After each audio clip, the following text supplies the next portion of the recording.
அனைவருக்கும் இனிய மாலை வணக்கம். எனக்கு அளிக்கப்பட்டிருக்கிற தலைப்பு திராவிட மாடல் நாயகர் ஒரு வாழும் சகாப்தம். இது நம் கழக தலைவர் முத்துவேல் கருணாநிதி ஸ்டாலின் அவருக்கு பொருத்தமாகும். ஏனெனில் அவர் சிறிய வயது முதல் கழக பணியிலே குறிப்பாக தமிழ்நாடு முன்னேற வேண்டும் என்ற ஒரே நோக்கோடு பல்வேறு பணிகளை முன்னேற வேண்டும் என்ற ஒரே நோக்கோடு பல்வேறு பணிகளை தன்னை ஈடுபடுத்திக் கொண்டுள்ளார்.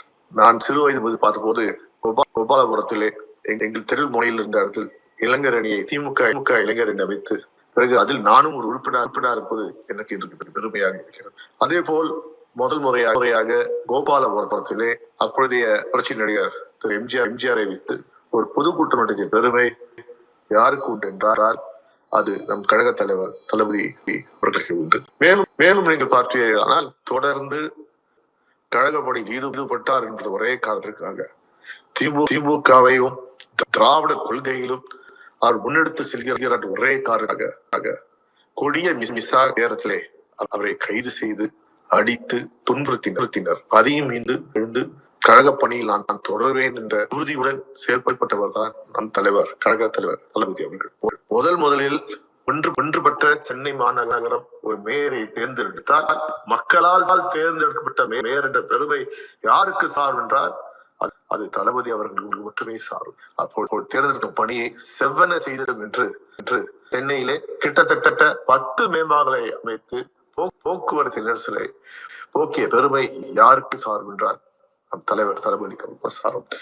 அதே போல் தொடர்ந்து மேயராக பணியேற்ற ஒரு புயல் வெள்ள காலங்களிலே முதல் ஆளாக நின்று என்றால் நமது தலைவர் தளபதி மு க ஸ்டாலின் அவர்கள் தான். இதே நான் சொல்கிறேன் என்றால் மக்கள் பணியிலே அவர் தன்னை ஈடுபடுத்திக் கொள்கிறார். பிறகு அவர் அமைச்சராக பொறுப்பேற்று செயல்பட்ட காலத்திலே தனி ஆளாக குறிப்பாக மகளிர் சுய உதவி குழுக்களுக்கு அவர்கள் கடன் உதவிகளை நின்று கிட்டத்தட்ட 12 மணி நேரம் நின்று கொடுத்த பெருமை யாரை சார் என்றால் அது நம் கழக தலைவர் தளபதி மு க ஸ்டாலின். அதே போல் துணை முதலமைச்சராக சேர்ந்த போதும் டெல்லியிலே தமிழகத்தின் உரிமைகளுக்கு குரல் கொடுத்தவர் யார் என்றால் அது தலைவர் தளபதி மு க ஸ்டாலின் அவர்கள்.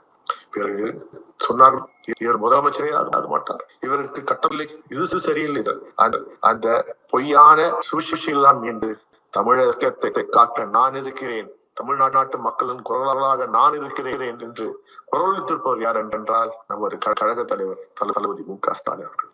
இன்று கூட நிறைவேற்கிறது. அது இன்னும் பசுமையாக இருக்கிறது, புல்லரிக்கிறது. அவர் பதவி இருக்கும் போது முத்து கருணாநிதி ஸ்டாலின் எனும் நான் என்று சொல்லும் போது அது அரங்கமே அதிர்ந்து என்றால் மீண்டும் கலைஞரை பார்த்தது போல், மீண்டும் கலைஞர் ஒருவர் குரலை கேட்டது போல் கலைஞரே அங்கே நின்று தன்னை பதவி பிரமாணம் செய்து உணர்வினை நமக்கு தந்தார். இந்த நான் பதவியை ஏற்கிறேன், ஆனால் எவ்வாறு 67 நாம் சந்தித்த இன்னல்கள் இருந்ததோ இந்திய திணிப்பில் ஆதிக்க சக்திகளின் திணிப்பில், அது மட்டும் இல்லாமல் ஒன்றிய அரசு நம்மை ஓரங்கட்டுகின்ற திணிப்பில் வடக்கு வாழ்கிறது தெற்கு தேய்கிறது குரல் மீண்டும் ஒழித்துக் கொண்டு அத்தனையும் மீண்டும் நம்மை பார்த்து அச்சுறுத்துகிறது. அந்த அச்சுறுத்தல் அடைகள் எல்லாம் எது தெரிவேன், தமிழர்களின் உரிமைக்காக நான் குரல் கொடுப்பேன் என்றார். இந்தியாவிலே எந்த மாநிலம் செய்யாத புரட்சியை அவர் செய்ய தொடங்கினார். பிற மாநிலங்கள் எல்லாம் அவரை பார்த்து இந்த மாதிரி எல்லாம் செய்யலாமா, நமக்கே இந்த யோசனை வரவில்லை. பள்ளி செல்லும் சிறார்களுக்கு காலை உணவு திட்டத்தை சிறப்பாக செய்து இந்தியாவிலே முதல் மாநிலம் தமிழ்நாட்டில் உள்ள அனைத்து பள்ளிகள் அரசு பள்ளிகளும் அந்த திட்டத்தை சிறப்பாக செய்த பெருமை முதல்வர்.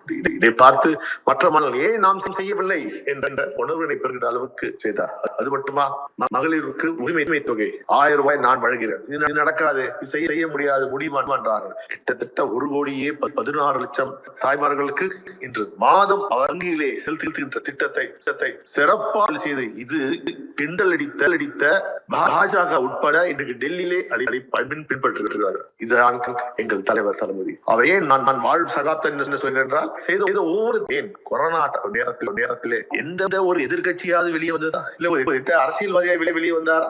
அப்பொழுது பாத்தீங்கன்னா அவரே முன்னின்று எடுத்து ஒவ்வொரு பக்கம் சென்று ஒவ்வொரு யாரால் கொரோனாவால் பாதிக்கப்பட்டார்களோ அவர்களை நேரே சந்தித்து, குறிப்பாக மருத்துவமனைக்கு அவரே சென்று கொரோனா வார்டுக்கு செல்கின்ற அச்சம் நேரத்திலே மருத்துவர் என்ற அச்சம் நேரத்திலே தனியாளாக சென்று அந்த மக்கள் நான் இருக்கேன், நீங்கள் தமிழ்நாட்டு மக்கள் என் மக்கள் உங்களுக்காக நான் பாடுபடுவேன் சொல்லி கொரோனாவிலிருந்து இலவச ஊசியை வழங்கி, தடுப்பூசியை வழங்கி இந்த தமிழகத்தை மீட்டவர் அவர் தான். அதை பின்பற்றி தான் அனைத்து மாநிலங்களும் இலவச ஊசி திட்டத்தையே கைப்பற்று இவ்வாறு சிறப்பு அவர் காட்சிப்படுது. அதே போல் பார்த்தீங்கன்னா நான் முதல்வன் சிறப்பான என்ன திட்டம்.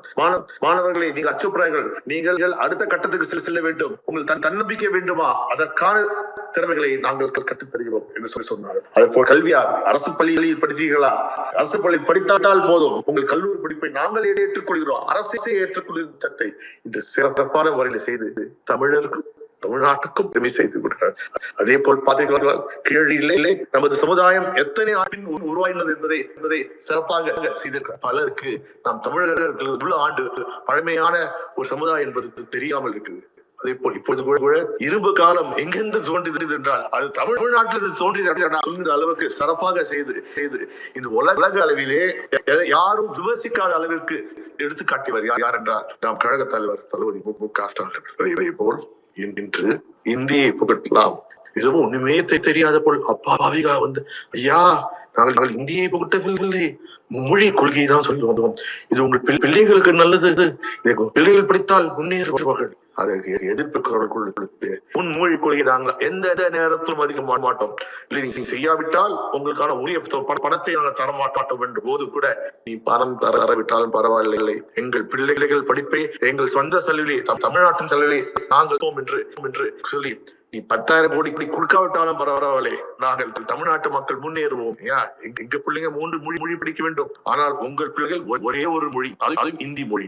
அது இந்தி மட்டும் இல்ல, இன்றைக்கு RSS கொள்கையாக சித்தாந்தங்களாக சமஸ்கிருதத்தை படித்து கேட்டார். இதெல்லாம் படித்து யார் முன்னுக்கு வந்தார்? இந்தி படித்த மாநிலங்களில் இருக்கிறவர் இங்கே இருந்து வேலை செய்கிறார்கள். அனைவருமே தென்னகத்திலே வந்து நம்ம மாநிலத்தில் வேலைக்காக இருக்கிறார்கள். இந்தி படித்ததால் ஒரு பயனும் இல்லை. தேவை என்றால் நாங்கள் எந்த மொழிக்கு நாங்கள் எதிரானவர்கள், ஆனால் எந்த மொழியையும் மீது திணிக்காதீர்கள், அந்த திணிப்பை நாங்கள் எதிர்ப்போம் என்று கூறுகிறார். அதே போல் பார்த்தீங்கன்னா இன்று வேற ஒரு வழியாக ஏதோ நமக்கு நல்லது செய்வது போல் தொகுதி சீரமைப்பு என்ற இதிலே நமது நாடாளுமன்றத்திலே உள்ள எண்ணிக்கையை குறைப்பதற்காக இந்த ஆளும் பாஜக அரசு, மோடி அரசு, அமித்ஷா அரசு குறுக்கு வழியிலே ஜனத்தொகையை மக்கள் கணக்கெடுப்பில் வழியாக நாங்கள் நாடாளுமன்றத்தை எண்ணிக்கையை நாங்கள் சரி செய்வோம் இல்லை, குறைக்க போகிறோம் என்று சொன்னோம். முதல் குரலாக தளபதி கொடுத்த குரல் பின்பு ஆந்திரமும் கர்நாடகமும் கேரளமும் பஞ்சாபும் இல்லை முடியாது, நாங்கள் பின்பற்றுகிறோம், இது தவறான முன்னுதாரணம், நீங்கள் மக்கள் தொகையை குறைக்க வேண்டும் என்று சொல்லி நாங்கள் பின்றோம். அதற்கு தண்டனையாக மக்களவையிலே எங்களுடைய எண்ணிக்கையை குறைப்பது இந்த முறையில் நியாயம். மக்கள் குறைப்பு கொள்கையை பின்பற்றாத மாநிலங்களான உத்தரப்பிரதேசம், மகாராஷ்டிரா, பீகார், ராஜஸ்தான் எல்லாம் ஜனத்தொகையை பெருகிவிட்டு நாங்கள் மட்டும் நாம் நிறுவர் நமக்கு ஒருவர் போதும் என்று கட்டுப்பாடாக மக்கள் தொகையை கட்டுப்படுத்தினோம். சட்டத்தை பின்பற்றாதவர்களுக்கு அல்வா, எங்களுக்கு சூடா. இது எந்த வகையில் நியாயம்?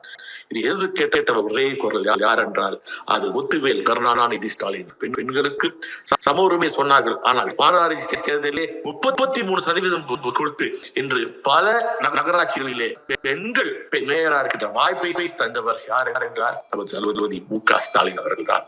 ஒரு சிறந்த முதல்வர், ஒரு சிறந்த தலைவர்.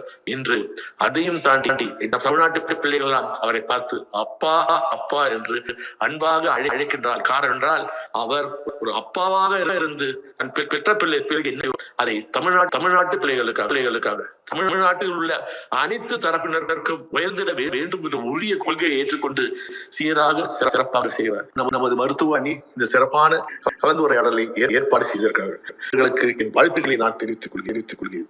மருத்துவர் அணி செயலாளர் என் அறிவியல் நண்பர் மருத்துவர் எழிலரவர்களுக்கும் என் இனிய சகோதரி டாக்டர் கனிமொழி அவர்களுக்கு இந்த நேரத்தில் என் வாழ்த்துக்களை நான் தெரிவித்துக் கொள்கிறேன். நீங்கள் தொடர்ந்து இவ்வாறு செய்து நம் முதல்வர் செய்கின்ற பணி மக்களிடையே பரப்புகின்ற நல்ல தொண்டை நீங்கள் பின்பற்ற வேண்டும் கூறி வாய்ப்பை தந்தமைக்கு என் நன்றியை தெரிவித்து வாழ்க தமிழர்கள், வாழ்க கலைஞர்கள், வாழ்க தளபதி என்று கூறி விடைபெறுகிறேன். நன்றி, வணக்கம்.